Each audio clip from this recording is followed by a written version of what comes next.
You know, it's almost like your birthday with a package from China, so let's go.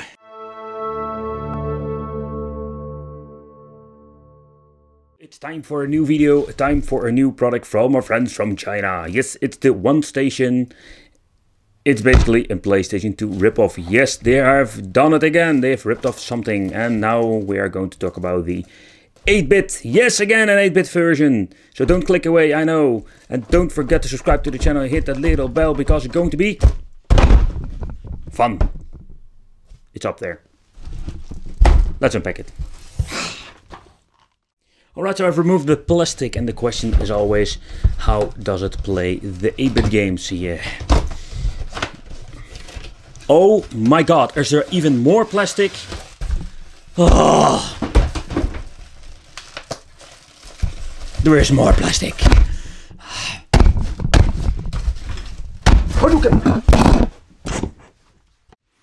Alright, so let's see. It comes with, yes. If you've seen more of these videos, you know these controllers. So these I don't have shoulder button, neither are we going to need it, but the same flimsy PlayStation controllers. Oh, alright. Alright. Alright, so let's see. we have this flimsy, clickish light gun. Yeah. And we have the system itself. Hey, it even comes with this little docking. Okay, cool. Let's see what we have more. The power supply that we're not going to use simply because this thing is very cheaply made. 9 volts, so we're going to grab a universal and we're going to be gentle with this one because we need it. Alright, so let's take an overview of the system itself. At the front side we're finding 2 ports. These are just the original Atari and Sega, if I remember it correctly. And we can open it up over here. Ooh, like the original one. Works like a charm. So I'm very curious if this thing has built-in games or are going to need to use a cartridge. Let's see, we're having here the reset. I'm guessing the reset button and this is the on and off switch, the reset button, and they basically ripped off the full shell. You're having an AV output over here and jack output. Yeah, this for the AV out, and this is the input for the power. And we have nothing over here. Alright, so let's open it up and let's play some games. Alright, I'm ready for...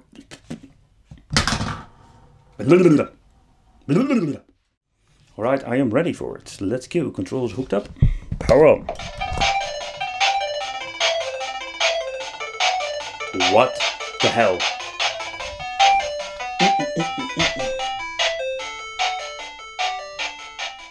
Wow, this thing is loud. Okay, we're having a multi-card built in.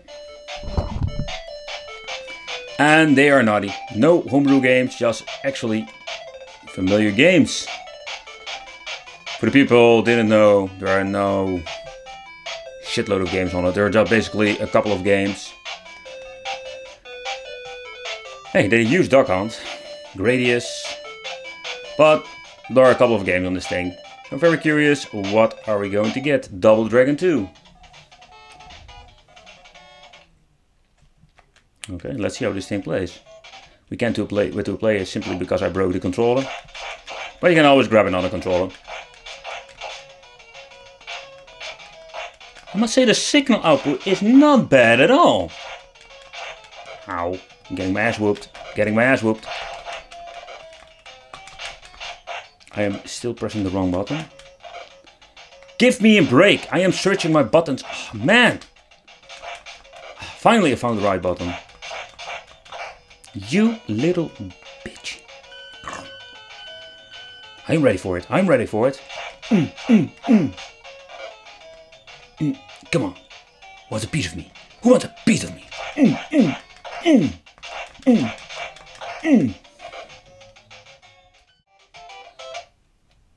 Dino Riki or something. Oh yeah, I've seen this game. I must say it's really funny that they added games on this device. But it's very naughty at the same time. Do I need to avoid that or what?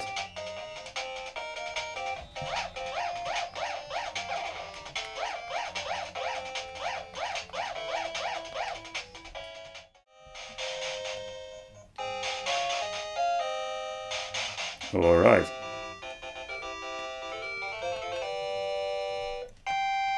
I have no clue how does this work?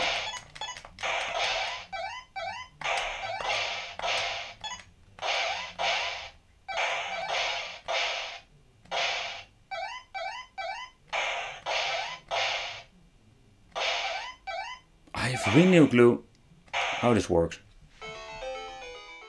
Alright, so let's plug in the multi-game card. Just had this thing laying around. Hey, it works! So we can play Famicom games, yeah! And again, the image quality, I did notice with a lot of these clones the image quality is very horrible, but this is not bad at all. And the same goes for the gameplay.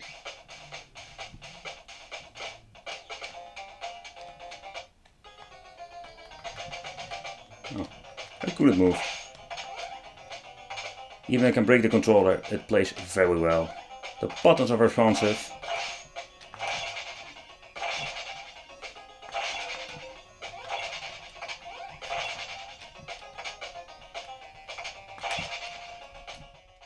So what I find very funny that you're actually getting this docking station.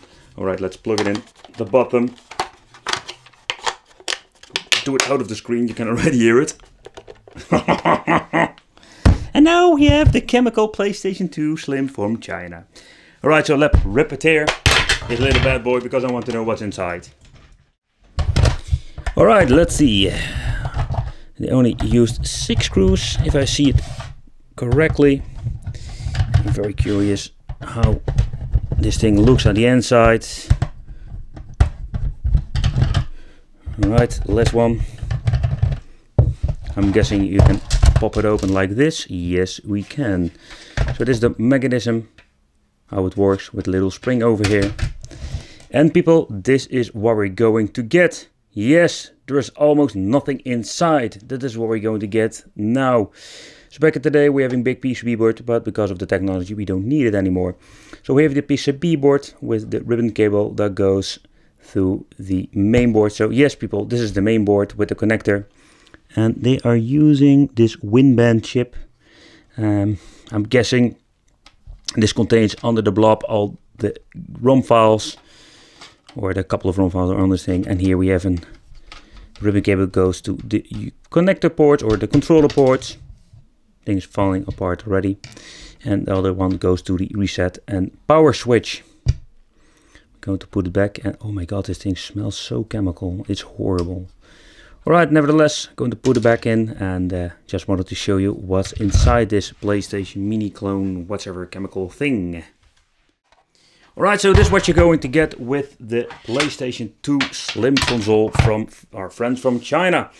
So the 8-bit system, I'm just going to be honest, it is not bad at all. I have seen horrible systems with very poor 8-bit output, but this is not bad. No, not bad. And I didn't have any problems with the old card inside this machine, because also the connector is pretty poor normally. So in overall, so besides the flimsy controller that you can break very easily, it's not bad at all.